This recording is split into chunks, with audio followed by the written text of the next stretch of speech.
terrified, really. And I grabbed my little sister, I embraced her, and I'm between my parents going, pleading them to stop. And in that moment, I think something shifted in my soul that I would name later on in life. That there was a running script that said, I have to hold everything together. Welcome to the Revive Podcast. I am your host, Freddie Romero, and I am so excited, so thrilled that you would join us now for season 2 of the Revive Podcast. This is the podcast that looks to help you live out your redemptive purpose in your circles of influence. And today we are so excited because we have one of the leading voices of prophetically of our generation, and all of my friends would agree with this. Rich Villodas is in the house with us today. And we are so excited too because he just released his second book, Good and Beautiful and Kind. And so you need to go get this on Amazon. I'm going to put it right here for just a few seconds because it's going to bless your life. And let me tell you a little bit about him. Rich Villodas is the author of The Deeply Formed Life, which is this book. And actually, it was named by Christianity Today as the #1 book on spiritual formation, I think, for 2020, right? You're going to, if you're definitely looking to go deeper in your faith, this is the book that you have to get. Like, I recommend it over and over and over again. And I know that our staff here at church is going to go through this as well. He is Brooklyn born and he leads a church in Queens, New York. The name of his church is New Life Fellowship. It is in a multi-ethnic, multi-generational church. Over 75 different countries are represented in his church. So now think about a picture of a kingdom. Think about everything that we've been talking about here on the Revive Podcast. Pastor Rich is actually leading that community that represents what heaven will look like one day. And we're so excited that he's with us today. His wife, Rosie, he's married to his wife, Rosie. He's got 2 kids. And so, Pastor Rich, thank you so much for being on our show. Pastor, I know that this book was inspired by a Langston Hughes poem. Can you, I think that is... I really want to get into the whys of the things you say and do. Can you just explain to our audience why why Langston Hughes inspired this? There was one poem in particular called Tired. And when I was trying to figure out what's the trajectory of this book, what's really the angle I want to come at, I read his poem again and I thought, this is where I want to land at. And so Langston Hughes writes this poem called Tired, and he says, I am so tired of waiting, aren't you, for the world to become good and beautiful and kind. Let us take a knife and cut the world in two and see what worms are eating at the rind. Now, the reason I love that is because, number one, I love hip hop. And my father was a DJ. He still is a DJ. And I used to be a rapper. And so anything that has to do with poetry, I'm drawn to, my soul is drawn to it. But beyond just the flow of the poem, what Langston is doing there is he's naming longing, the ache of our soul, and not only naming the ache of our soul for goodness, for beauty, for kindness, he's also saying we're not going to get there by accident. It's going to take some deep work. We're going to have to look beneath the surface. We're going to have to take a knife and cut the world in two and identify the worms. And so when I landed at that poem for the title, I thought, this is essentially the trajectory of my book. I want to name the aches and at the same time identify the worms. And that's what I hope to do in this book. You talk about not only the deeply formed life, but also in Good and Beautiful and Kind. And in Good and Beautiful and Kind, you start off with you don't introduce it, but you talk about sin first. Yeah. And that is like the basis of what launches, what catapults the whole idea of this book. Why do you do that? I know that your thinking was, okay, let's figure out what those worms are. Yeah. And why is sin the biggest one? The reason is because to understand the fractures of our world, there are many different disciplines that we need, many different angles. We can talk about it sociologically. And so a guy named Jonathan Haidt, he wrote a book called The Righteous Mind, in which he addresses sociologically and psychologically, why do good people disagree and fight, and how can we be so divided along certain lines? All necessary reading. what I was trying to do was identify what are the worms from a theological and formational perspective. And so I'm adding to all those other angles are necessary for the conversation. I was trying to add a theological and formational angle. And sin is beyond just being an important Christian term, it's often a misunderstood Christian term. And what people mean by sin are often sins. And until we can get beneath the sins to understand sin, we're going to be dealing with symptoms and not the root issue. And so to talk about sins is to talk about certain behaviors, certain ways of thinking. But sin is a principle. It's a way of orienting ourselves inward. It's a way of orienting ourselves from a self-referential, self-centering, St. Augustine called it incurvatus in se. It's a curved in on myself. And I was doing that because I think at the essence of goodness, beauty, and kindness is wholeness. And wholeness is about love, loving well. And what keeps us from loving well? It's this being curved in on ourselves. And so I begin with sin because this is not something that's going to get addressed by simple education, by progressive achievements, by trying to conserve the past, what people believe was necessary for the past. It's going to come outside of ourselves. And so Barbara Brown Taylor, the great writer and preacher and Episcopal priest, said that sin is our only hope. And when she says that, people go, what? What are you talking about here? What she's getting at is when you understand the depth of our fracturedness, we can now find ourselves looking in a different direction, looking upwards to the God who can rescue us out of our fractured state, out of our sinful state. So more than anything, I'm trying to help people move away from sins, and there's plenty of sins to go around that we can talk about, to really addressing what is the undercurrent of that, what's actually the root there that we need to have language for. And one of the reasons, it's part of the reasons why I talk about the powers and principalities as well, is because when you look at the level of fracturedness, evil, challenge, we need categories to help us understand. And quite frankly, secular categories of fragmentation just won't do. We need theology to help us understand the depth of our fractured lives. Yeah. In this book, The Deeply Formed Life, you bring up, and I think it kind of segues really well, you bring up this story of the Titanic, the movie. And I mean, I would love for you to share, but the key point to it is that everything at the bottom always permeates to the top, whether it's in our hearts, in our lives, in the depthness, or also in society. Why are you like? Can you share what you're trying to teach us through that metaphor? Yeah, the reason I love Titanic, number one, it came out in a year when I was working at the movie theater. So I was in late 90s and I worked at Sony Theaters on 68th Street and Broadway in Manhattan. And so I saw the movie take off. I watched it so many different times. And, the metaphor, whenever it comes on TNT, it comes on TNT all the time. So I whenever it comes on, I stop whatever I'm doing and I watch it.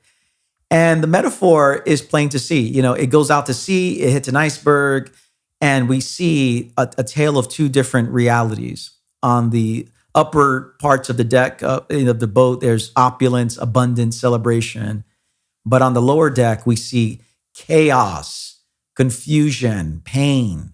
And what happens as the movie goes on is the waters begin to rise to the point where, spoiler alert, the ship comes down. Right. And I think about that as a metaphor for our lives. Whatever we do not tend to in the lower decks of our lives, at some point is going to rise to the surface. And whether it rises to the surface in addictions, whether it rises to the surface in rage, in anxiety, in depression, or whatever it might be, the degree to which we do not explore what's happening beneath the surface of our lives is the degree to which we will capsize. And so to talk about our emotional lives, to talk about race, to talk about justice, to talk about our witness in the world requires us to look beneath the surface. Now, ironically, the logo of our church is an iceberg. The irony of it all, something that was made for evil in that Titanic is now redeemed for new purposes. Yeah. And the The image of the iceberg, 90% of an iceberg is not seen with the eye. It is beneath the surface. And what we're trying to get at is Jesus wants to transform us way beyond behavior modification. And Jesus wants to transform us way beyond theological or intellectual assent to something. He wants to transform us at the very core of our beings, identifying our values, our fears, our idols, and our internalized scripts. That's the kind of stuff that Jesus wants to get at. That is so beautiful. One of, my dad was a pastor for many years. A lot of my friends, when you're a PK, there's kind of like a little tribe that, everybody understands each other. I've come, we grew up loving the church, and what really pains me is nowadays with the, social media and just, 24-hour news cycles and gossip blogs and stuff like that is, when Christian leaders that have served the church for so many years, fall into, and I use air quotes, right? Because it's just like, you fall into sin, or there's some sort of scandal, there's some sort of pain, there's some sort of trauma that they now have to admit to that causes them to step down, to be ostracized, to be expelled, you start to realize when you read the stories, or you hear the victims or the participants in that fall and that, what people would label disgrace, you realize that it didn't start. It wasn't an all of a sudden thing. Yeah. So a lot of the times it's a lot of these men, and women leaders, they've been wrestling with demons and sin and oppression. And you talk about in Good and Beautiful and Kind about confession, on how essential and important. You said it's the most important thing that the church can do. Pastor Rich, like, why is it hard for some of these leaders that look to be so successful and so knowledgeable and so anointed and so gifted to not? Because sometimes people will actually be shocked and say, I didn't know. No. I didn't know they were like that. And so why is it that people abstain at that level from confessing? Yeah, for a number of reasons. I think one is pastors and leaders have had a particular understanding of what success is. And success is, in many ways, the avoidance of weakness. It is our ability to transcend our limits. And so we're always going up and to the right. And that is what success is.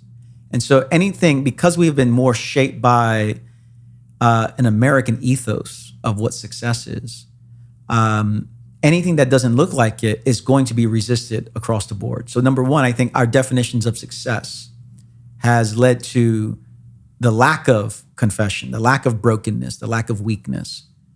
The other reason is because people have understood confession in a very narrow way.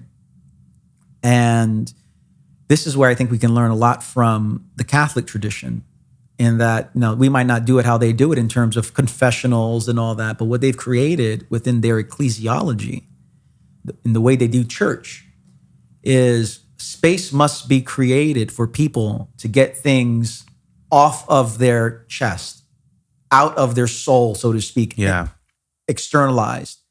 Because whatever we are internalizing, in one of the Psalms, it talked about, I kept my sin to myself, and my bones were just like out of sorts. I mean, there's physiological implications, psychological, spiritual implications to keep that all inside. And so, so the way people understand confession, and then lastly, I get the resistance. Not everyone is safe to confess to. And so how do we create cultures in which it is safe to confess? Which is why I think the church can learn more from AA and NA meetings than probably any other group of people. We host at our church, we create an NA organization, rents out space from us. And before the pandemic, they met every Monday evening. And when I was at the church and walking out, to go home, I just sometimes sneak in or just stay at the door and listen in. And there'd be anywhere between 10 and 30 people in the room. And I would just hear the confessions, hear the brokenness, the weakness. And I'd look in this room and think, we can learn a lot from this community here. And, they confess, they walk out, they're smoking their cigarettes in front of the church, all the stuff there. And, church people are going, what is going on here? And I'm thinking, these are the people we need to learn from. And I think from not just a psychological and a spiritual, but from a sociological perspective, confession might be the way to regain credibility from a watching world, because the world sees the inconsistencies of the church.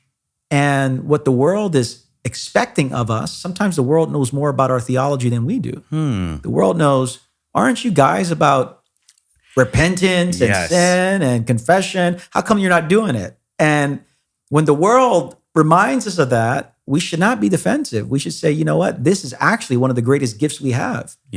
To establish moral credibility in the world.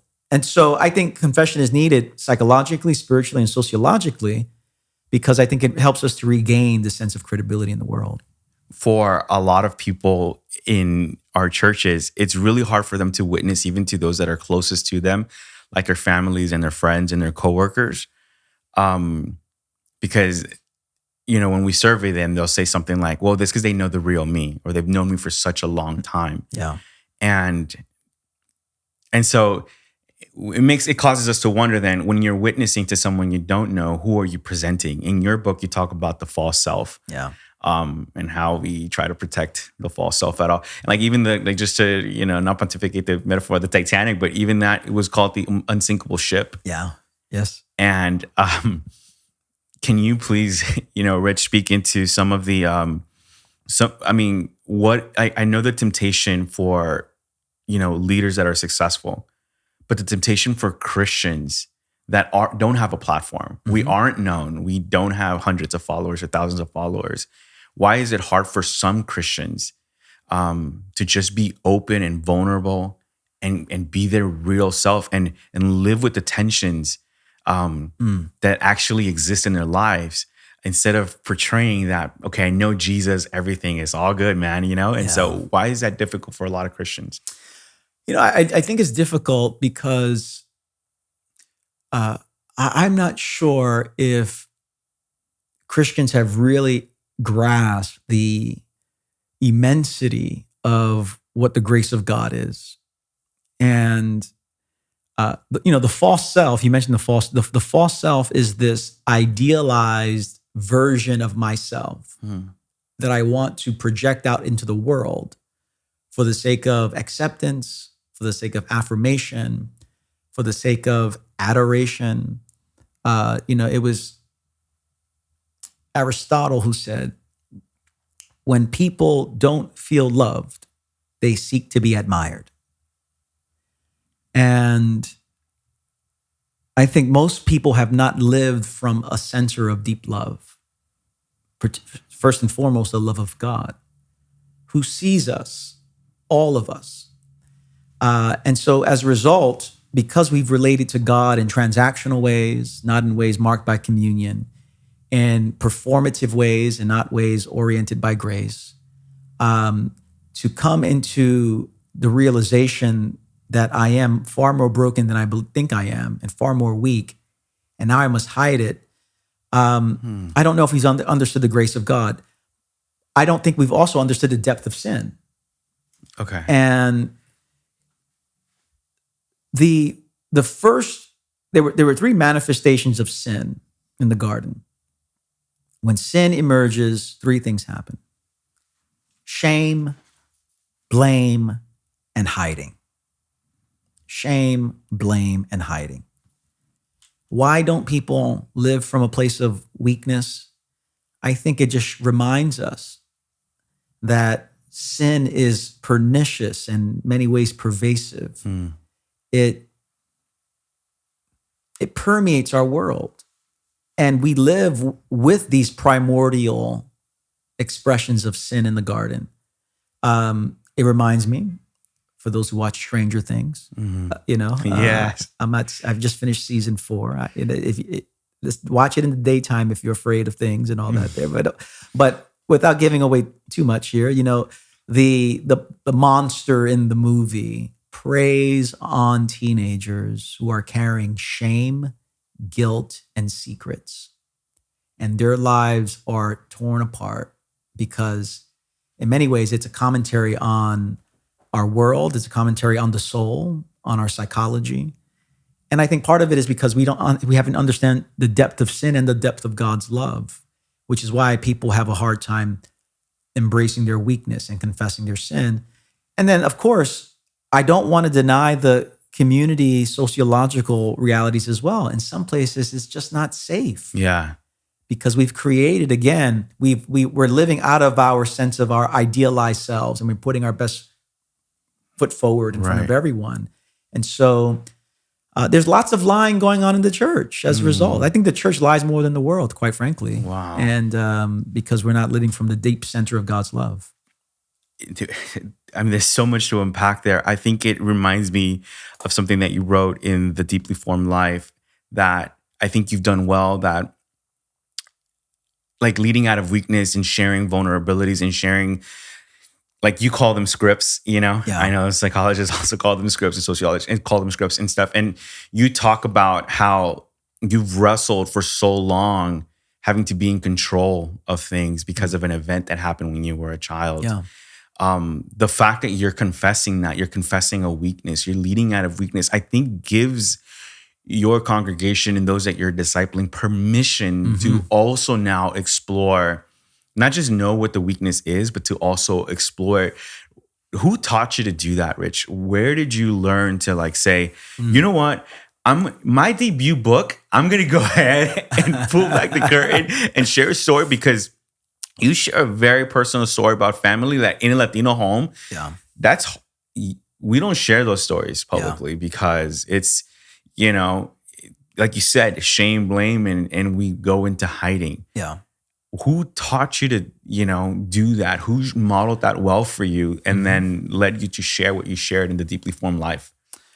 I think two people in particular helped me with this.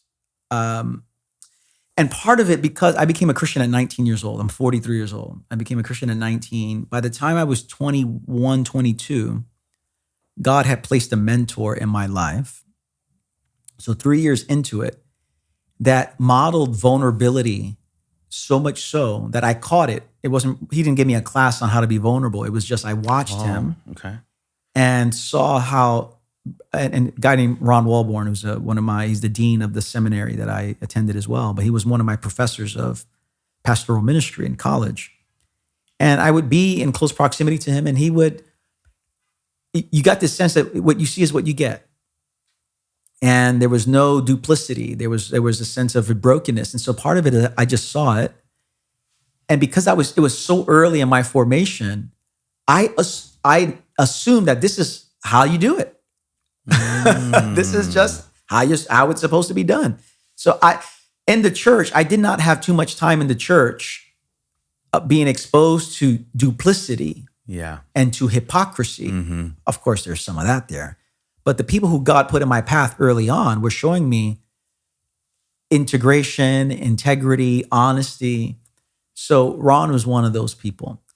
And then my predecessor, Pete Scazzaro, who I saw it even, I would say even more so because I spent much more time with Pete, modeled it as well. And so when I would hear him preach and talk about his struggles, I'd go, wow, I'd never heard anyone talk like this here in a sermon, no less. So in some ways, when I started to write The Deeply Formed Life, in some ways, it did not register with me how countercultural, and even though I recognized in a Latino home, I recognized the shame, the secrets. We don't talk about the family outside.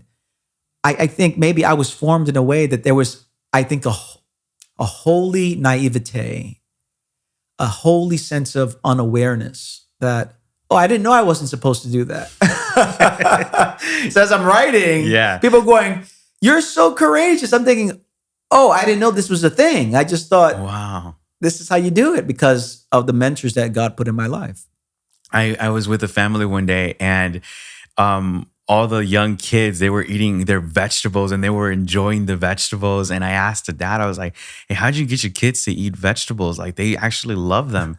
And he just looked at me like I was weird. And I was like, well, I think we never told them not to love them, you know? Like, and so for them, it was a way of life. And that is, you know, that is so inspiring to hear that it was modeled for you at such at such an early stage of your walk with Christ, giving you that permission, because I know that those things don't happen by accident. I know that because of sin, and you allude to it in both your books, it causes us to want to just hide and create this false self and protect that at all costs. You know, the fact that you did it, because I was reading that book too, and I kept telling myself the same thing. I was like, man, he's so brave because he took us to the exact moment.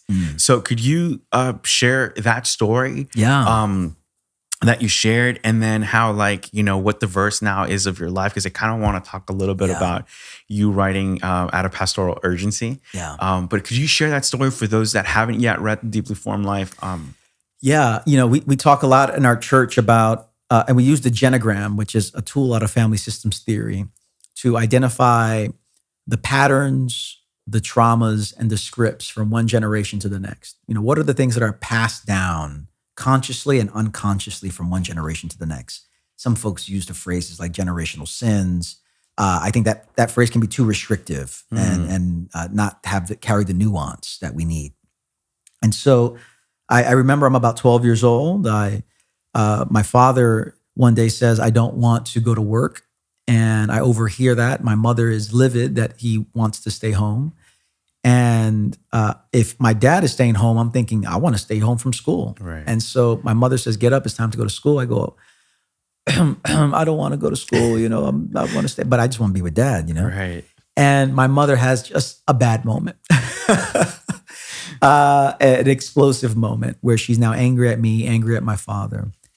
And she goes to him, she throws a pillow at him. And to this day, my parents have been married now 45 years, and the Lord has done some wonderful work in their marriage. But during that time of their marriage, things were not as beautiful as it is right now.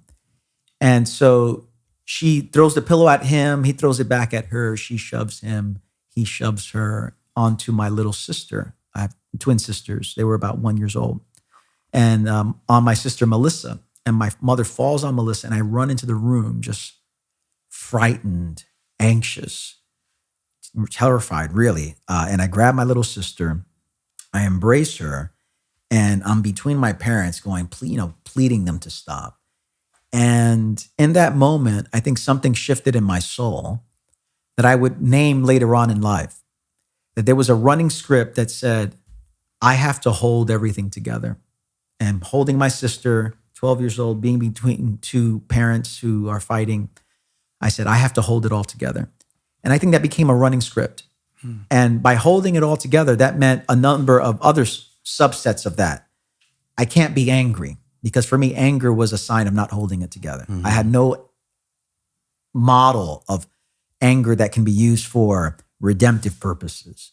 Don't be sad, because I saw lots of sadness, and if I'm sad, I can't hold it together.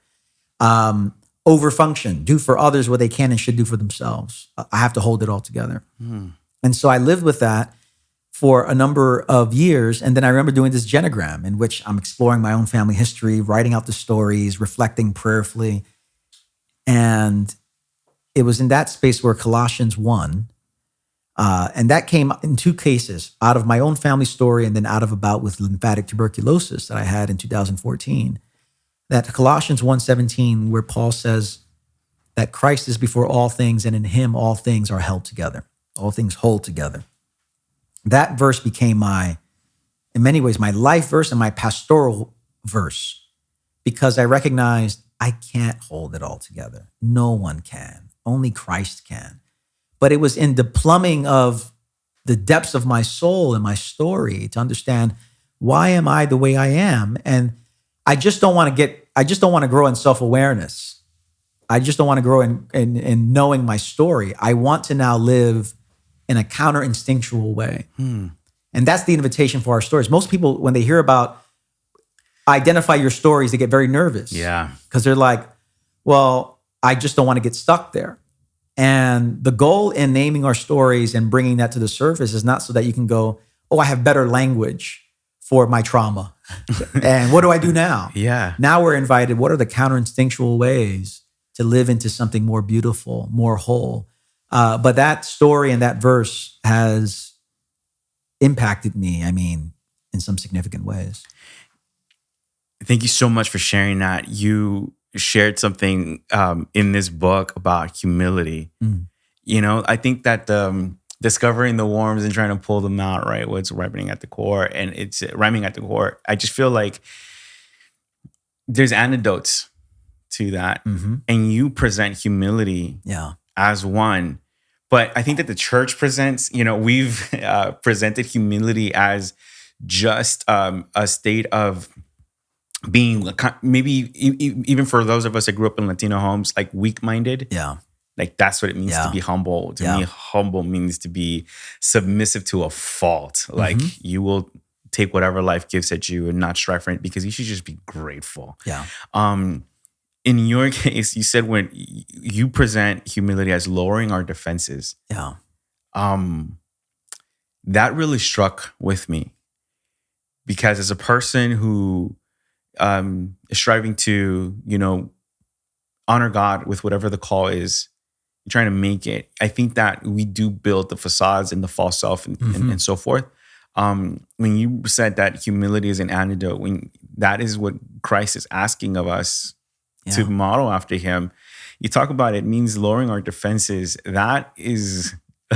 that actually caused me to be more defensive. Like, why would Rich, you know, tell us, like, if anything, don't you see the world after us? Don't you see the political wars they're coming after us? Don't you see what's happening here? Culture. It's like now he wants me to like, I also have this devil to battle. I have my own devils to battle. And now he wants me to lower my defenses. And I kept reading and it's making sense. I just want to kind of park there for a little bit. Why is that something you're calling the church to participate in, humility? Yeah, you know, over centuries, you know, people have regarded humility as perhaps the gateway virtue that allows us to embrace other virtues. And so if you're going to start somewhere, start with humility. And part of it is I want to help to reimagine what it could be. Most folks think of it like meekness. They think meekness is weakness. They think of humility as to think really lowly of myself or to give myself to lowly tasks. That's what the humble person does. The self-effacing person, the person who is, it's very hard on themselves. And, you know, but humility at its core, what I'm trying to contend is about poverty of spirit. And when Jesus says, blessed are the poor in spirit, he is certainly talking about our dependence upon God. We live and move and have our being in God. But I also believe that at the core of that is, am I going to live according to my true self in God? This is Colossians 3:3. My life is hid with Christ in God.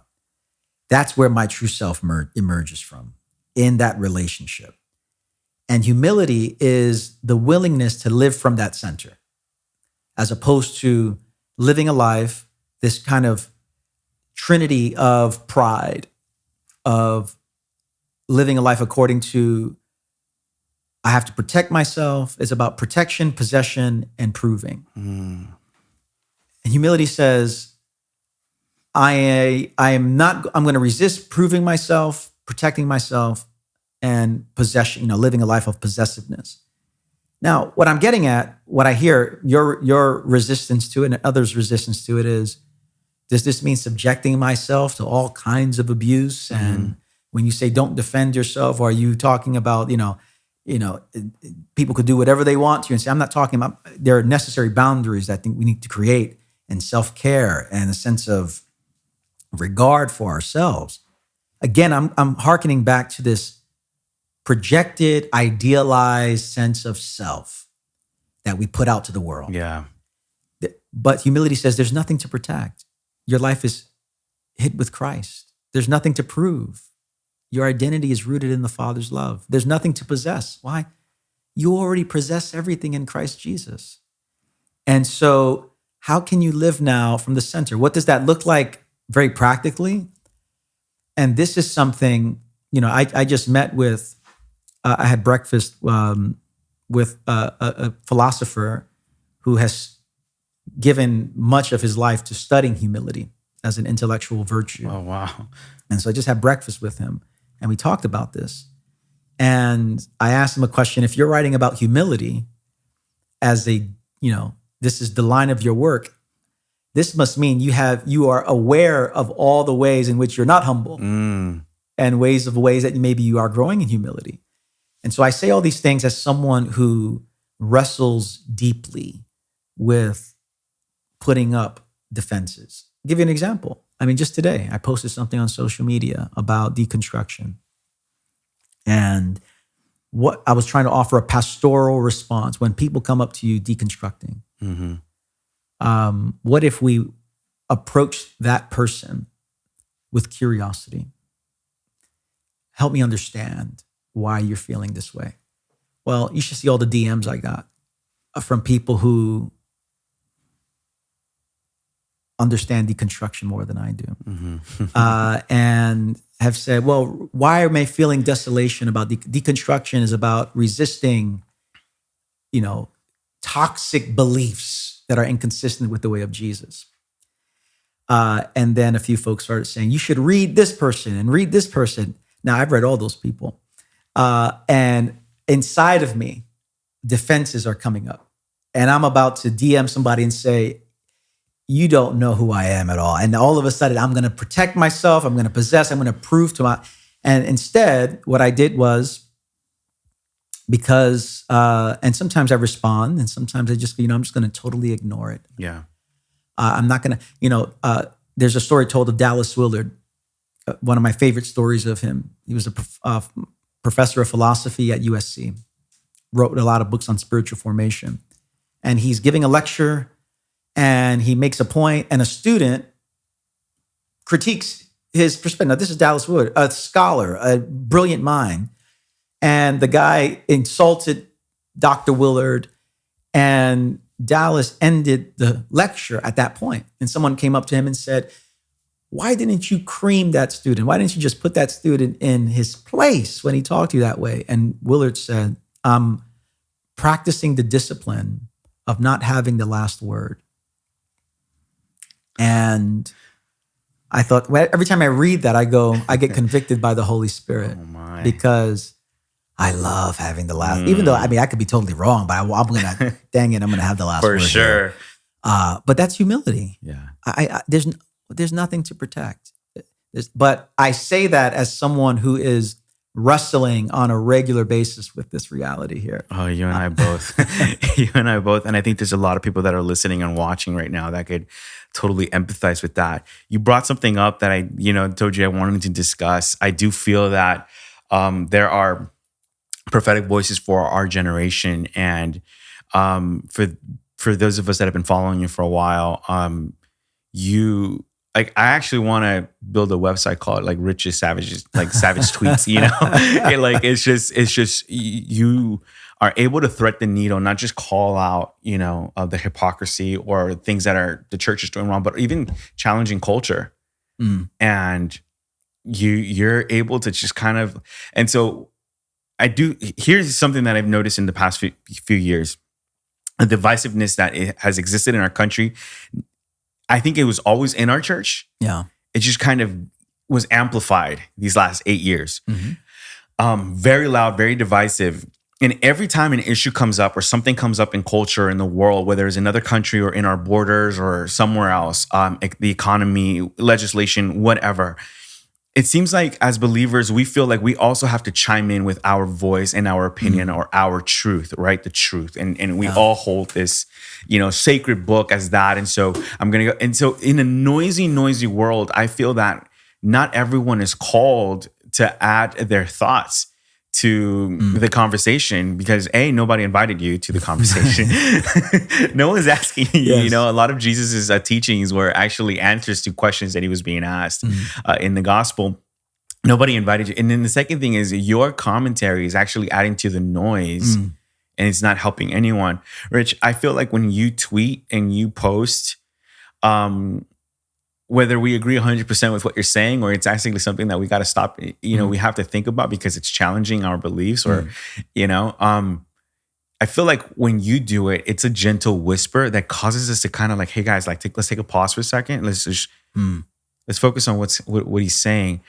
I don't believe everyone's called to add commentary. I feel like I sense that you might sense that you have a responsibility to be a public mouthpiece, for the church. When did you realize that you had that ability? You also had that calling. Yeah. And how do you shepherd that responsibility as well? That's a great question. In terms of when did I recognize that? First of all, I think I kind of fell into it in my role as a pastor, and I saw in my people a wrestling with some larger issues and questions I see out on social media in conversation. And so, first of all, I wanted to pastor people well. It just so happens that because of social media, these things get amplified. But the impetus behind it all was, how do I help the people in Queens think through some of these issues with greater nuance, wisdom? When did it happen? I think it happened after Eric Gardner was killed, or Michael Brown. I mean, around 2014, 2015, where we start seeing these uprisings around cities in our nation. And I got in touch with something in my soul related to injustice that I thought, I think I need to say some things. And 2013, 2014, 2015, I don't think I had the nuance that I try to carry today. And I know 10 years from now, by God's grace, I'll probably say, oh, I didn't have the nuance back then and the layers that I have today. And that's the hope. But I would give commentary trying to speak prophetically about wrongdoing, about what God might want. But what I was not doing as well was trying to remain emotionally connected, particularly to the people that God has entrusted to me, the pastor. And so I think I've learned, but it started there in those things happening with Michael Brown, Eric Gardner. That's where it started. And then from that point on, it just started emerging more and more. And I think the reason Thomas Merton, who's regarded as one of the most prolific authors of the 20th century, he was a century ahead of his time, a century. And he wrote a lot about the integration of justice and contemplation. And the reason why Merton's words, this guy's a monk who lives in Kentucky. And he's writing about justice, writing about police brutality, writing about so much that's happening in the world. And he had this lens to see. And that came out of a life of contemplation for Merton. And because I've been so impacted by Merton and by the monastic tradition, my hope is that whatever I'm saying is coming from two places.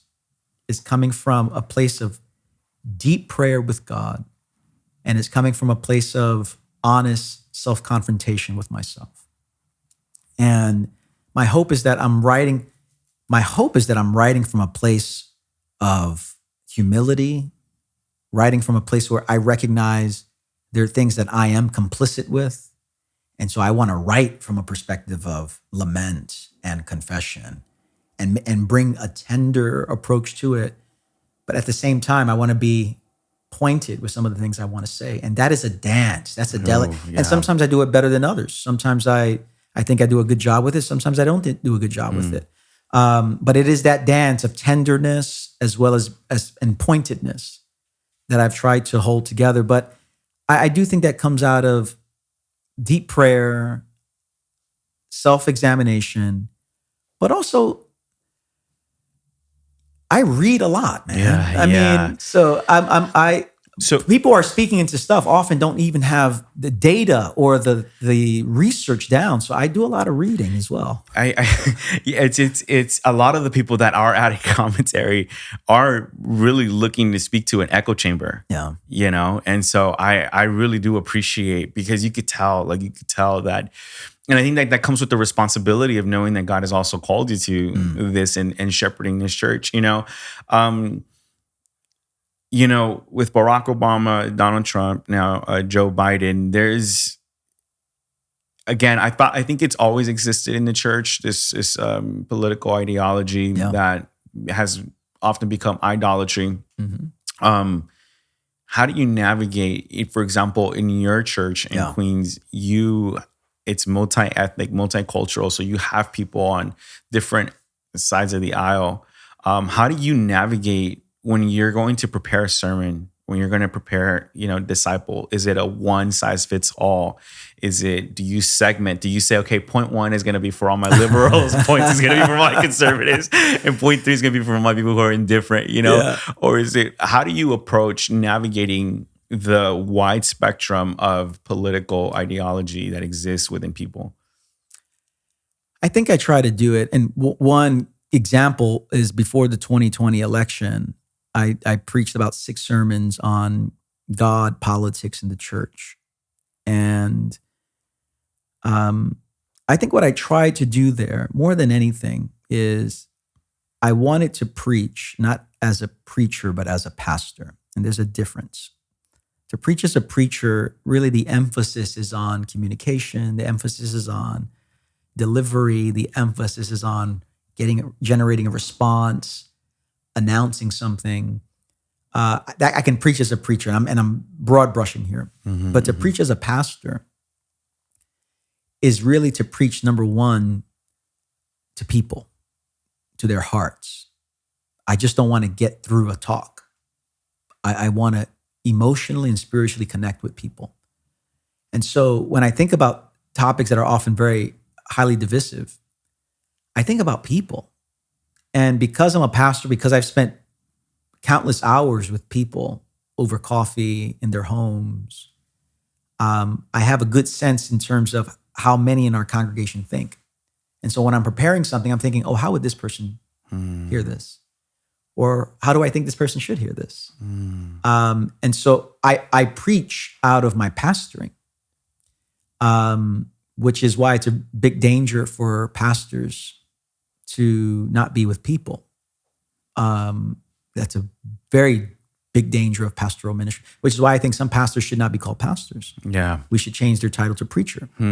Because pastors are in the lives of people. Right. We're not just delivering stuff. But I think about individuals and how might they hear this. I don't think I did that early on because I wanted to preach. I think I want to preach now as a pastor, not just simply as a preacher, especially for the people that God has entrusted to me in Queens. Right. That's my family. I want to preach to them Yeah. as their pastor, not simply as just a preacher. That's beautiful. And we have a few minutes left. You're here in town right now because you are giving of yourself, and Pastor Eric, who connected us, you're just teaching and sharing with a lot of our pastors here in the community.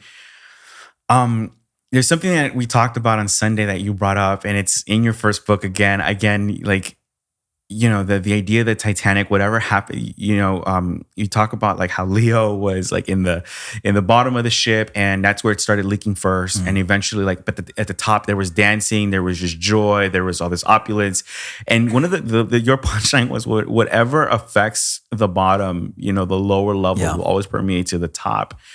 What is something right now, Pastor Rich, that you're seeing happening at the lowest levels of our socioeconomic levels? What is something that is happening there that has not yet permeated to the top that you see coming? Maybe as a point of warning, or advising. What is something that you're seeing, maybe with the immigrant community, maybe with the minority community, that has yet to permeate at the top that we should be praying for and preparing for? Yeah, it's a great question. When I think about marginalized communities, half of Queens is foreign born. Where I pastor a church, countless immigrants. What I see beneath the surface, I think more than anything.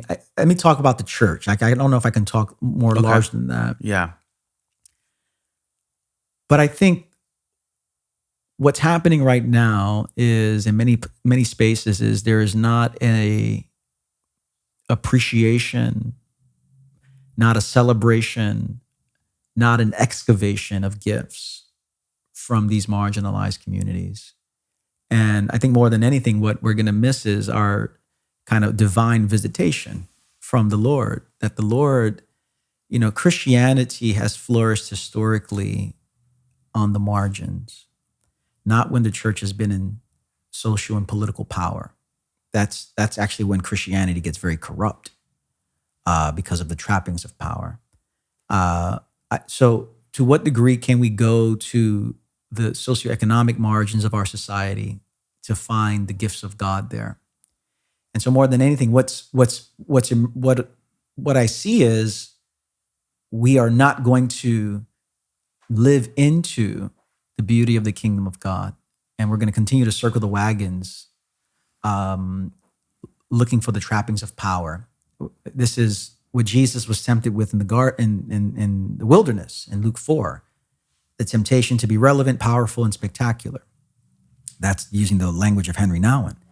And my first response, I need to chew on that some more, but I think more than anything, we're just going to miss out on the gifts that God's already placed before us because we're so oriented around power and prestige. And we're missing actually where the power of the Holy Spirit really lies, which is in those who the world has totally overlooked. Pastor, thank you so much for being with us today. I am very encouraged that you along with other faithful men and women in our churches are championing, a voice for the voiceless and bringing different sides to things. And there are so many things that we could talk about. We would love to have you again because we only scratched maybe a third, a quarter of the questions. Tip of the iceberg there. Tip of the iceberg. Okay, there we go. And it makes a ton of sense. But thank you so much for being on the Revive podcast. We'll be praying for you. And please pray for us as we continue to champion this as well.